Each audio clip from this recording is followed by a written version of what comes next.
जिसने भी यहाँ पर सियासी लीडर बनने की कोशिश की है उसका मुस्तकबिल कभी भी अच्छा नहीं रहा। हमारे एक तरफ बिलावल साहब ये कह रहे हैं कि जी ये पिछले 15 सालों में 16 सालों में एतराज क्यों नहीं किया गया वकला बरादरी की तरफ से। तो मेरा भी सवाल उनसे ये है कि पिछले 15-16 सालों में आपने क्यों जरूरत महसूस नहीं की। 5 साल आपकी हुकूमत रही है 2008 में, उसके बाद नून लीग की हुकूमत रही है। आपको ये मान लेना चाहिए कि जो इश्यूज जिनके ऊपर आप बात करना चाह रहे हैं, जिन इश्यूज को आप पास करवाना चाह रहे हैं, उसके लिए ये सुप्रीम कोर्ट आपको सूट नहीं करती है।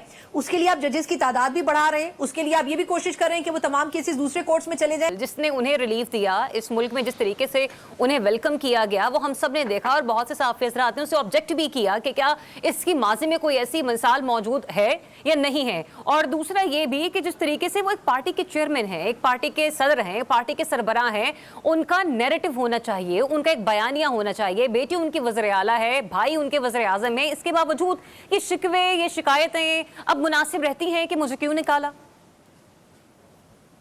ज़रियाब, यह सवाल आपने मुझसे किया? जी सना साहिबा।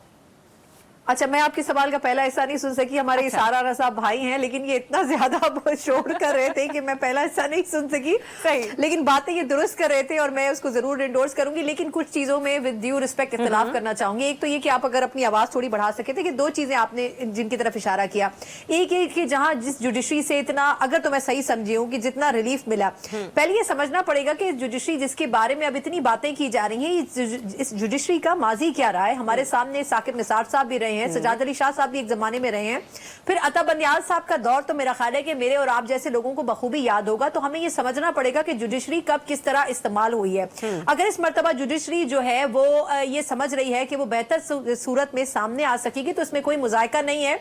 लेकिन जैसा माजी रहा है वैसा हाल ही है और वैसा ही तकरीबन मुस्तकबिल भी होगा। बहुत ज्यादा उम्मीदें नहीं बांधनी चाहिए। दूसरी बात, जहां तक आपने बात की मियां नवाज शरीफ साहब की एक हुकूक के अलमबरदार और एक सियासी लीडर की हैसियत से, देखिए मेरी नजर में जिसने भी यहाँ पर सियासी लीडर बनने की कोशिश की है उसका मुस्तकबिल कभी भी अच्छा नहीं रहा। हमारे सामने कई मिसालें मौजूद हैं। ये बात दुरुस्त है कि मियां नवाज शरीफ साहब एक अंडरस्टैंडिंग के तहत लाए गए थे, लेकिन मेरा सवाल यह है कि इसके अलावा जो दीगर लोग सियासत में लाए गए या फिर आए और सियासत से निकाल दिए गए, वो किस तरह लाए गए और किस तरह भेजे गए, ये भी हमारे सामने मौजूद है बात।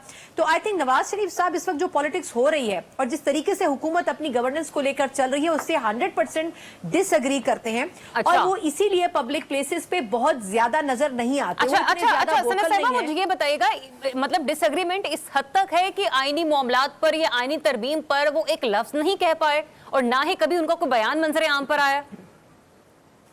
देखिए, ये समझने की जरूरत है कि ये आईनी तरमीम लाई जा रही है या लाने की कोशिश की जा रही है, ये खुद हुकूमत की एमा पर आ रही है या फिर किसी और की एमा पर आ रही है ना। अगर आप लेकिन इसकी सबसे बड़ी बेनिफिशियरी तो खुद हुकूमत है ना, जिसमें उनके भाई वज़ीर आज़म है।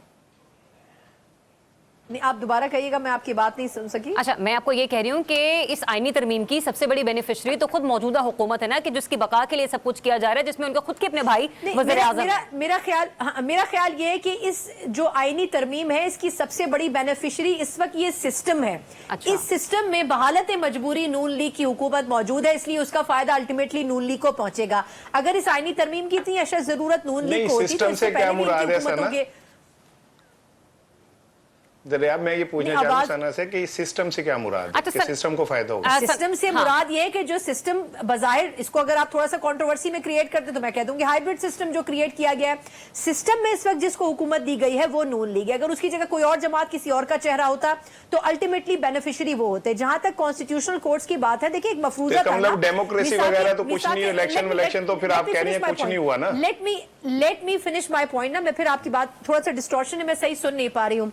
मेरी अर्ज सिर्फ इतनी है कि मिसाके जमहूरियत की बात कर रहे थे ना कि 2006-7 में हमने मिसाके जमहूरियत की थी, कॉन्स्टिट्यूशनल कोर्ट बनाए गए थे, उसकी बात हुई थी। भाई उस वक्त से लेके अभी तक आप सो रहे थे, आपको कॉन्स्टिट्यूशनल कोर्ट्स की जरूरत उस वक्त क्यों नहीं महसूस हुई? एक तरफ बिलावल साहब ये कह रहे हैं कि जी ये पिछले 15 सालों में 16 सालों में एतराज क्यों नहीं किया गया वकला बरादरी की तरफ से। तो मेरा भी सवाल उनसे ये है कि पिछले 15-16 सालों में आपने क्यों जरूरत महसूस नहीं की। 5 साल आपकी हुकूमत रही है 2008 में, उसके बाद नून लीग की हुकूमत रही है।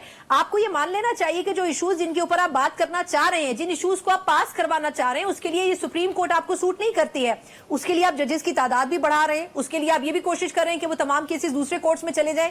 लेकिन मैं फिर उसी पॉइंट पर फोकस करूंगी कि देखें इस वक्त जो हुकूमत है, इस हुकूमत की जगह कोई टेक्नोक्रेट हुकूमत होती, उससे भी यही काम लिया जाना था। अगर आपको सिस्टम को चलाना है तो आपको इन तमाम केसेस को डाइवर्ट करना पड़ेगा। आपका पॉइंट आया